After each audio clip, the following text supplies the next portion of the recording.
വൈകിട്ട് നമ്മുടെ ഈ പടിഞ്ഞാറ് സൈഡിലെ ഈ വഴി ഇങ്ങനെ ഒന്ന് തൂത്തുവാരി വൃത്തിയാക്കിക്കൊണ്ടിരുന്നപ്പോഴാണ് ജസ്റ്റ് ഒന്ന് മുകളിലോട്ട് നോക്കി ഞാൻ.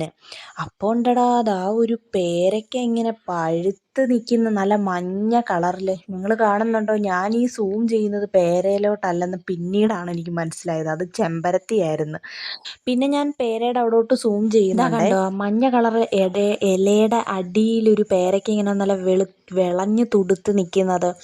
ഒന്നും നോക്കിയില്ല, പെട്ടെന്ന് അങ്ങോട്ട് കൂട്ടിക്കഴിഞ്ഞിട്ട് ഞാൻ നേരെ മുകളിലോട്ട് പോകാനായിട്ട് പോയി കേട്ടോ. കാരണം ഇത് പെട്ടെന്ന് പറിച്ച് കഴിച്ചില്ല എന്നുണ്ടെങ്കിൽ കിളികളോ വവ്വാലോ അണ്ണാനോ എന്ത് വേണമെങ്കിലും വന്ന് കടിച്ചു പറിച്ച് തിന്നിട്ട് പോവാം. ഞാൻ വന്ന ദിവസം വന്ന് നോക്കിയപ്പം ഒരെണ്ണം നല്ലതായിട്ട് പഴുത്ത് നല്ല അടിപൊളിയായിട്ട് പഴുത്ത് നിന്നത് പകുതിയാക്കി കഴിച്ചിട്ട് ആരോ കഴിച്ചിട്ട് പോയി. പിന്നെ അത് നമുക്ക് കഴിക്കാൻ പറ്റത്തില്ലല്ലോ. എനിക്ക് പേടിയാ അതൊക്കെ പിന്നെ കഴിക്കാൻ. വല്ല നിപ്പയോ വല്ലതും വന്നു കഴിഞ്ഞാൽ പിന്നെ പെട്ടുപോകും. അങ്ങനെ അതവിടെ നിർത്തിയിരുന്നു. പിന്നെ 2 എണ്ണം വിളയാനായിട്ട് നിൽപ്പുണ്ടായിരുന്നു. അങ്ങനെ നിർത്തിയിരുന്നതാ. ഇന്ന് ജസ്റ്റ് ഒന്ന് നോക്കിയപ്പം എന്തോ ഭാഗ്യത്തിന് കണ്ടു, ദാ ഒരെണ്ണം പഴുത്ത് നിൽക്കുന്നു. പിന്നെ അത് ഞാനെടുത്തു. മറ്റേത് നല്ല പഴുത്ത് വിളഞ്ഞ് വേറെ കുഴപ്പവും കേടും ഒന്നും ഇല്ലായിരുന്നു കേട്ടോ. അപ്പം അത് നീലൂട്ടന് കൊടുക്കാമെന്ന് വിചാരിച്ചേ. നല്ല മധുരമാണ് കേട്ടോ. നല്ല ഈ പേരയിൽ നിന്ന് മരത്തിൽ നിന്ന് വിളഞ്ഞ് പഴുത്ത് കഴിക്കാൻ നല്ല ടേസ്റ്റാട്ടോ. ഇതാ കണ്ടില്ലേ, കാണുമ്പോൾ തന്നെ അറിയാം നല്ല ഫ്രഷ് സാധനമാണെന്ന്.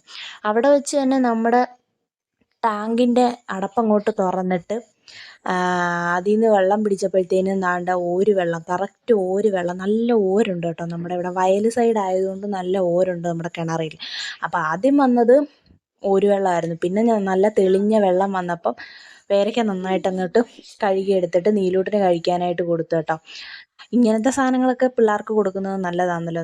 നമ്മൾ വിഷാംശം ഒന്നും ഇല്ലാതെ നല്ല വിശ്വസിച്ച് കൊടുക്കാൻ പറ്റുന്ന സാധനങ്ങളാണല്ലോ ഇതെല്ലാം. അതുകൊണ്ട് പരമാവധി ഞാൻ ഇവിടെ വരുമ്പോൾ ഇതെല്ലാം അവന് കൊടുക്കാറുണ്ട്. അവനും അതൊക്കെ ഇഷ്ടമാണ്. അങ്ങനെ പറിച്ച് കഴിക്കുമ്പോഴൊക്കെ അവനും അതൊരു പുതുമയല്ലേ, അപ്പം അവനും ഹാപ്പിയാവും. അപ്പം മറ്റേത് ഞാൻ കഴിക്കാമെന്ന് വിചാരിച്ചു. അങ്ങനെ അതും കൂടി ഒന്ന് കഴിച്ചുകൊണ്ടിരുന്നപ്പോഴാണ് പകുതി ഭാഗം കേടായിരുന്നു കേട്ടോ. എന്തോ പറ്റിയെന്ന് അറിയത്തില്ല. പക്ഷേ പുഴുവും കാര്യങ്ങളൊന്നും ഇല്ലായിരുന്നു. എന്തോ ഭാഗ്യത്തിന് പുഴുവും കാര്യങ്ങളൊന്നും ഇല്ലായിരുന്നു. പുഴു ഉണ്ടായിരുന്നെങ്കിൽ പാതി എൻ്റെ വയറ്റിൽ പോയേനെ. കാരണം ഞാൻ നോക്കാതായിരുന്നു എടുത്ത് കഴിച്ചത്. നീലൂട്ടന് കൊടുത്തത് നല്ല ഫ്രഷ് സാധനമായിരുന്നു കേട്ടോ. നീലൂട്ടൻ അറ്റത്തോട്ട് പോകുന്നതുകൊണ്ടാണ് ഞാൻ വേണ്ട വേണ്ട ഇങ്ങ് വാന്ന് പറയുന്നത്.